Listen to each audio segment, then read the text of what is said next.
After a brutal and choresome first season of The Chosen, I have not been eager to pick back up with my episodic review of the series. To summarize, the first season of The Chosen is both unfaithful as an adaptation of the Bible and is also bad television from an entertainment and quality standpoint. Having heard that Season 2 is superior to its predecessor, I finally embarked on its first episode. The episode begins by explaining that the ironically nicknamed Big James has been recast. Then we get a mockumentary-style opening of John interviewing the other disciples as he's working on his book.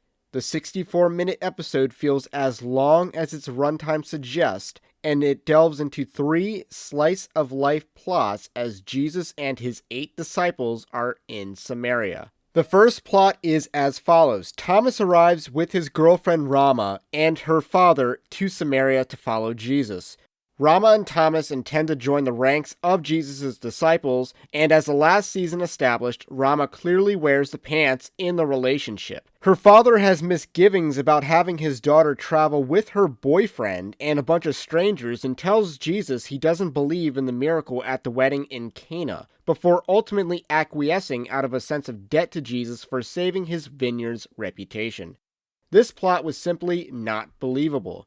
First of all, the host of the wedding at Cana would have suffered the shame for running out of wine, not the caterers, not the farmers. Secondly, letting your daughter go on an indefinite road trip with her boyfriend sounds like bad parenting in any century, especially the first century. The second plot focuses on Jesus and a not-so-good Samaritan. In the beginning of the episode, we see John and James tasked with sowing seeds into a field. The owner of that field has Jesus and his disciples over for dinner. The not-so-good Samaritan has a broken leg from when he attempted to rob a Jew and left him for dead.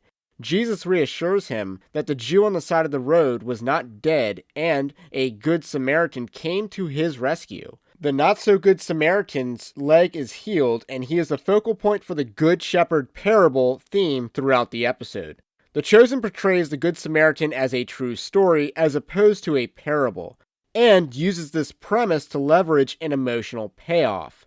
But the premise of the Good Samaritan parable actually happening and meeting the villain of that story distracts from the emotional sensation that the show was going for.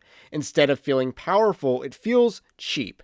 About 44 minutes in, the slice-of-life plotlines were rather boring, but the final act of the episode is where things begin to change for the better. After arguing with the other 8 disciples, which include Mary Magdalene and Rama, Big James and John storm off after Jesus and get into an altercation with Samaritans when they find him. Jesus urges them to let it go, and James and John insist that Jesus smite the Samaritans who spit on them. Jesus then admonishes James and John for not seeing the bigger picture of salvation and states that they are just as unworthy as the Samaritans. Jesus then lifts them back up and gives them the nickname Sons of Thunder. This was easily the show's best moment since Season 1, Episode 3, if not better. Additionally, the humor that the show was attempting finally clicked in these scenes, complementing the slice-of-life plot. Jesus is then invited to read at the synagogue, and John suggests that Jesus read the creation account in Genesis, citing the Greek nuances of form. John's love of the creation account and this moment are used to tell the story of how John 1 came to be inspired.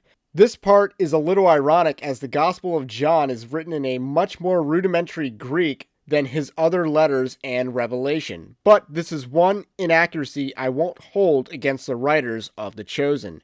The Chosen has struggled to have compelling plots stretching across multiple episodes, so a self-contained plot was definitely the right call for the second season's first episode.